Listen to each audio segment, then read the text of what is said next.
As a student ही आया था sir के पास यहाँ। आप मानोगे नहीं, 15 से 20 दिन में सर के साथ इतना अच्छा अटैचमेंट हो गया कि सर ने मेरे को इधर मतलब एज ए स्टाफ की तरह इधर हायर कर लिया और हम लोग बिल्कुल साथ में रहते थे सारा दिन। बहुत अच्छा सर का मतलब साथ था और सर के मोटिवेशन के कारण ही जॉब लगाऊँ मैं। क्योंकि आप ये मान के चलो, अगर जिस बंदे ने 10 साल तक पढ़ाई छोड़ दी हो, 10 साल के बाद अचानक से आप कंपटीशन की तैयारी करने आए हो और फर्स्ट एग्ज़ाम आप क्रैक कर रहे हो, तो किसी टीचर्स के मोटिवेशन के बिना नहीं हो सकता ये चीज़। अपनी मेहनत तो अपनी जगह है, लेकिन जो टीचर्स हैं ना, उनकी ब्लेसिंग्स की बहुत ज़रूरत रहती है अपने को। इसलिए क्या है, सर जैसा कहते हैं वैसा मान के और करते रहो मेहनत। एग्ज़ाम एक ही क्रैक करना है और स्ट्रेस लेके मत जाओ कभी भी एग्ज़ाम के अंदर। अपनी एजुकेशन को प्रॉपर टाइम बना के डेली का एक जो आपका बना लो शेड्यूल, उस हिसाब से मेहनत करते रहो, क्योंकि एक एग्ज़ाम जब क्रैक हो जाएगा ना, उसके बाद आपकी लाइफ चेंज हो जाएगी। मेरा नाम सतीश बजाज है और मैं department of IT Suratgarh panchayat समिति में पोस्टेड हूँ। 2011 में मैं यहाँ सर से मिलने आया था, सिर्फ ये जानने आया था कि कम्पिटिटिव एग्ज़ाम्स की तैयारी के लिए क्या करना चाहिए। हालांकि मेरा उस टाइम ऐसा मोटिव नहीं था कि मेरे को गवर्नमेंट जॉब में जाना है, लेकिन सर से मिलने के बाद मैं ऐसा प्रभावित हुआ कि अगले 2 दिनों में मैं अपना वहाँ से पैकिंग करके और सर के पास आ गया। आप मानोगे नहीं, मतलब मेरा मैथ ज़्यादा स्ट्रॉन्ग नहीं था, सबसे ज़्यादा डर मुझे मैथ से और इंग्लिश से ही लगता था।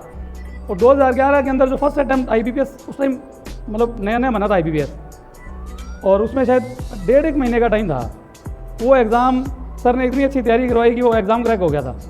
उसके बाद RRB रूरल भी था, वो भी एग्ज़ाम क्रैक हुआ। बैंक के कई एग्ज़ाम क्रैक हो गए। सर ने साथ साथ में बताया, मतलब सर का पढ़ाने का तरीका इतना अच्छा था। हालांकि मैं खुद कंप्यूटर स्ट्रीम से था, लेकिन सर ने जो कंप्यूटर पढ़ाया था ना, और सर की जीके तो आप जानते ही हो, जिसका कोई भी कंपैरिजन कहीं है ही नहीं। जीके में इतना डर लगता था हमें कि अगर कहीं सुन लिया कि जीके की तैयारी के लिए भाई की जा सकती है क्या, तो मतलब सोच भी नहीं सकते थे कभी। लेकिन सर की क्लासेस में जब बैठते थे तो यहाँ बैठे बैठे पूरे की पूरे जीके की सारी बातें याद। वो बहुत अच्छा टाइम था। और सर ने क्या फिर कंप्यूटर के बारे में बताया हमें, किसी तरीके से कंप्यूटर की जो वैकेंसीज आ रही हैं। हालांकि मैंने बैंक की तैयारी की थी यहाँ से सर के पास रह के काफ़ी टाइम, और कंप्यूटर फील्ड के मेरे 2-3 एग्ज़ाम क्रैक हो गए थे। ये अभी जो IA वाला एग्ज़ाम आया था 2013 में इलेक्ट्रिसिटी डिपार्टमेंट का, वो एग्ज़ाम मेरे क्रैक हो गए। सर की गाइडलाइन में रह कर ये सारा कुछ एक्सेस हुआ है, वरना ये पॉसिबल नहीं था हमारे लिए। क्योंकि मेरा जो +2 के बाद एजुकेशन का गैप है ना, वो 10 साल तक एजुकेशन से कोई नाता ही नहीं था। बिजनेस लाइन में था मैं। सर से मिलने के बाद इन्होंने ऐसा प्रभावित किया मेरे को कि 2013 में मेरा सिलेक्शन हो गया। पवन सर और पुनीत सर की गाइडेंस में आप लोग लगे रहो। मैं आपको एक ही बात कहना चाहूँगा कि कई बार क्या अपने एग्ज़ाम जब क्रैक नहीं होते ना, अपने नर्वस हो जाते हैं, और एक्चुअल वही सही टाइम होता है स्ट्रगल का। उस टाइम मतलब आपको छोड़ने नहीं है एग्ज़ाम देने, लगातार एग्ज़ाम देते रहो। आपको नहीं पता कि कौन सा एक एग्ज़ाम आपकी तकदीर बदल देगा।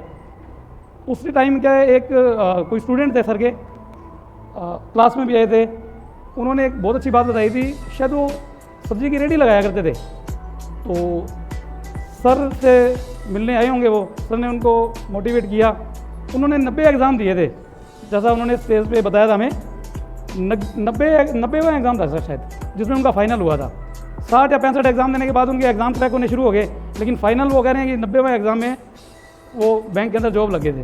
तो एग्ज़ाम देने मत छोड़ो कभी भी, और ये नहीं सोचना कि हमारा भी सिलेक्शन नहीं हुआ, क्या अब तो आपके लिए कुछ और बेस्ट लिखा हो। ठीक है, सर एक नेविगेटर हैं, जैसे अपने गूगल मैप पे यूज़ करते हैं ना।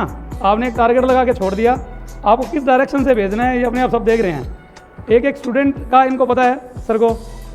हमारे टाइम में जो क्लास चलती थी वो मंदिर के अंदर चलती थी, 450 के लगभग स्टूडेंट होते थे। हर बच्चे की मतलब पॉजिटिव नेगेटिव सब सर को पता होती हैं। तो सर ने जो टारगेट सेट कर दिया, उन्हीं के अनुरूप आप चलते रहो और सर की गाइडेंस में तैयारी करो। धिंगड़ा क्लासेस का नाम आप सभी जानते हो। आज मेरे को जुड़े हुए सर से लगभग 15 साल से ऊपर हो गया, लेकिन आज भी जो बात होती है सर से डिस्कशन किए बगैर कुछ नहीं होता। 2011 में वो मेरा फर्स्ट कम्पिटिटिव एग्ज़ाम ही था। उसमें ये हुआ था कि क्लास में पवन सर आए हुए थे। पवन सर ने हमें एक बात बताई थी कि आपको ना मतलब घबराना नहीं है किसी भी तरीके से एग्ज़ाम को देख के। कई बार होता है ना, नर्वस हो जाते हैं बच्चे, सब कुछ आपको आ रहा होता है, लेकिन लास्ट मोमेंट पे आप उसको ढंग से प्ले ही नहीं कर पाए तो फिर फ़ायदा नहीं है उसका। सर ने बताया था कि मान लो कोई ऐसा टाइम आपको मिल जाए कि आप कुछ नहीं कर पा रहे, तो पहले तो रिलैक्स हो जाओ और फिर उस बचे हुए टाइम में आप क्या कर सकते हो, शांत दिमाग से सोचो। तो हमें अप्रोक्सीमेशन का एक बताया था सर ने कि बिल्कुल अगर आपने ये मान ही लिया कि आपका एग्ज़ाम क्रैक नहीं हो पा रहा तो आप क्या करोगे। सर ने हमें बताई थी कुछ बातें, तो क्लास में बैठा उस दिन मैं ध्यान से सुन रहा था। तो जब मैं एग्ज़ाम देने गया तो हुआ ये कि एक्सीडेंट हुआ था कोई, और जिसका एक्सीडेंट हुआ था उसके सर से ब्लड वगैरह निकल रहा था, और बिल्कुल टाइम पर पहुंचा मैं सेंटर पे। तो जाके मेरा तो वैसे ही दिमाग ख़राब हुआ था, और रीजनिंग का पार्ट छोड़ के बाकी मैंने सारा कंप्लीट कर लिया। और जल्दबाजी इतनी थी कि मेरा मतलब सिर घूमने लग गया, और खुद मैं वहाँ थोड़ा सा ऐसे सिर रख के जैसे टेबल पर बैठा मेरे को नींद आ गई।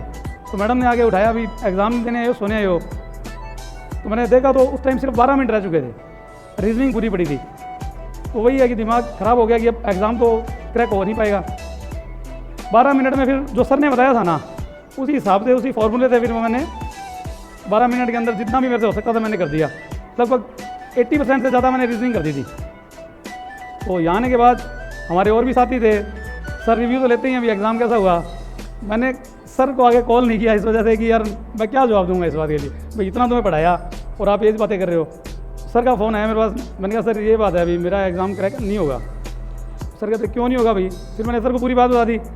सर कहते भी आप मेरे को ये बताओ आपने किया क्या क्या किया और किस तरीके से किया। तो मैंने बताया सर इस तरीके से कर दिया। पुनीत सर और पवन सर का ये कहना था भी आपका एग्ज़ाम तो क्लियर है। रिजल्ट आने में शायद 1.5 महीने का टाइम था। उस 1.5 महीने के अंदर अंदर है ना, मतलब मैं स्ट्रेस में था भी मेरा एग्ज़ाम क्रैक नहीं होगा। लेकिन जिस दिन रिजल्ट आया ना, कुछ बच्चे ओवर कॉन्फिडेंट थे भी हमने 90% कर लिया और 95 कर लिया। लेकिन जब रिजल्ट आया ना, उस दिन मेरा एग्ज़ाम तो क्रैक था। वो फर्स्ट अटैम्प्ट ही था मेरा लाइफ में IBPS, तो पहला एग्ज़ाम क्लियर हो गया था। और जो 95 की बातें कर रहे थे ना, एक्चुअल क्या है कि सर जो बात बताते हैं ना क्लास में, उसको अपने को ध्यान से सुनना है। उस एग्ज़ाम में वो बच्चे भी थे जिन्होंने 90% से जिनसे ज़्यादा एक्यूरेसी थी, लेकिन कोई तो क्लॉक लेके जाना भूल गया, वो हमारा शीट नहीं भर पाया टाइम पे। तो फिर उसका फ़ायदा नहीं है ना। सभी बातों को ध्यान से सुन के उसे इम्प्लीमेंट भी करना है वहाँ अपने को। तो इसीलिए क्या क्लास में ये चीज़ ज़रूर ध्यान रखें कि जब भी कोई बात बताई जा रही है ना, ये आपका जो 1.5 घंटे 2 घंटे का सेशन होता है ना, इसमें आपने ध्यान से सुननी है सारी बातें। आपको नहीं पता कि कौन सी बात आपके किस टाइम काम आ जाए। अगर मैंने वो बात पवन सर वाली नहीं सुनी होती ना, तो 101% वो मेरा एग्ज़ाम क्रैक नहीं होता। इसलिए क्या है, ध्यान से सुनो, हर चीज़ आपके लिए इम्पोर्टेंट है। किसकी लाइफ में कौन सी बात काम आएगी ये अपने को आइडिया नहीं है।